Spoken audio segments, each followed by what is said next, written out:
Good morning. Welcome, everybody. Welcome, everybody. Can I ask everyone to take their seats, please?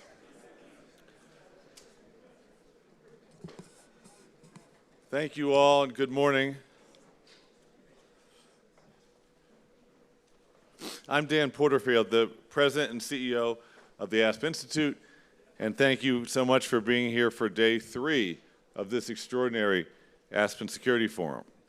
A big thanks to Anya, Neve, Leah, and the entire team from ASG.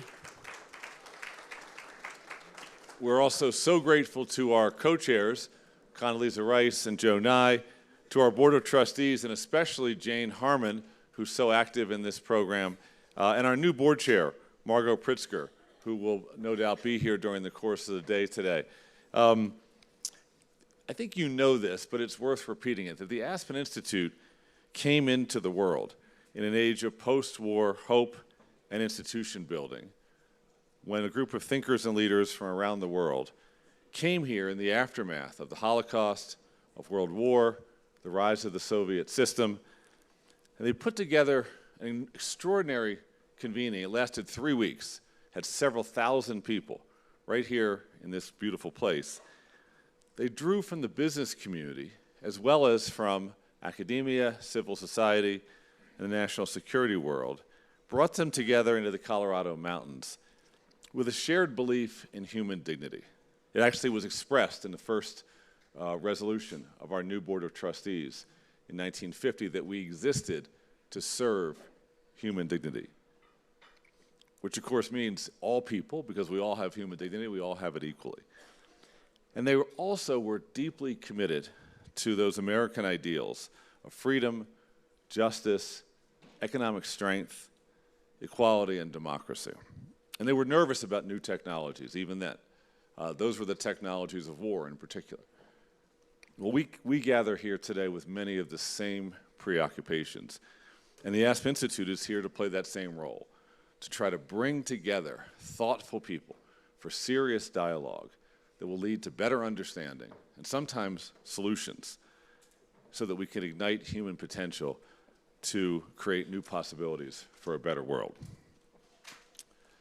Now, the Aspen Security Forum has embraced that noble purpose and really been showing the way across the Aspen Institute with this convening and also our new one in DC in November. As we join together here, it's about a year since the beginning of this stage of the Russian aggression in Ukraine.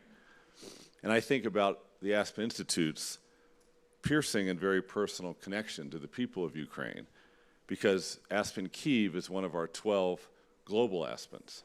Aspen Germany was the first, Aspen UK the most recent.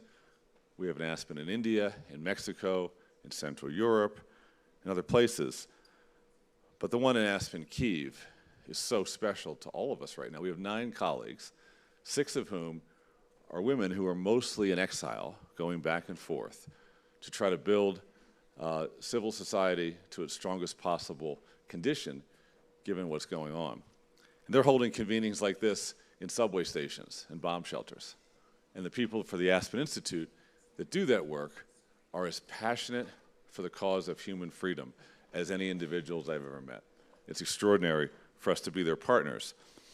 And we're excited about the opportunities you've had here and you'll have in the future to think about Ukraine through that human lens that the Aspen Kyiv team provides for us.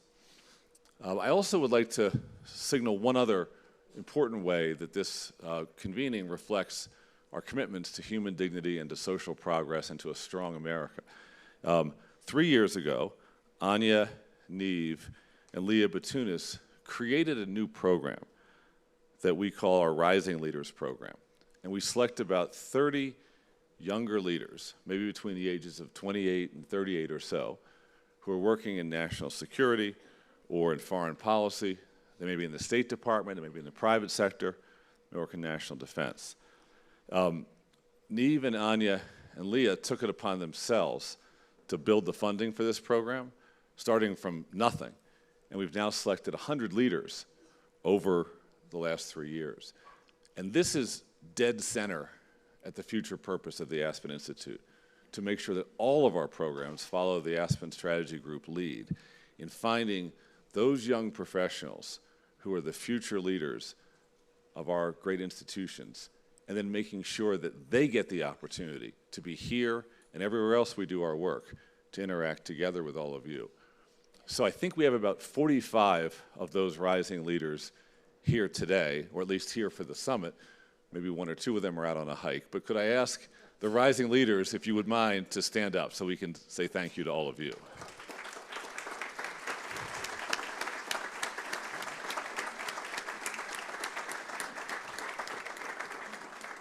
So we have a very big morning today, as we'll hear from the Secretary of Homeland Security and the Secretary of the Army, discuss the evolving roles of China, Singapore, and India on the global stage. We're quite excited that Mike Froman is here, one of his first appearances in his new role as a leader on Council on Foreign Relations.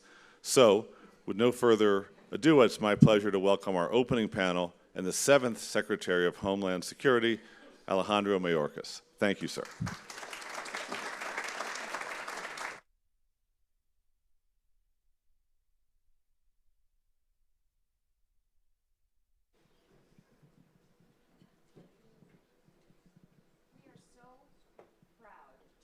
To the stage, Alejandro Mayorkas, who is the 7th Secretary of Homeland Security. And I have to say, we love all of our U.S. government departments, but you probably have the hardest job in the U.S. government, and I don't say that lightly.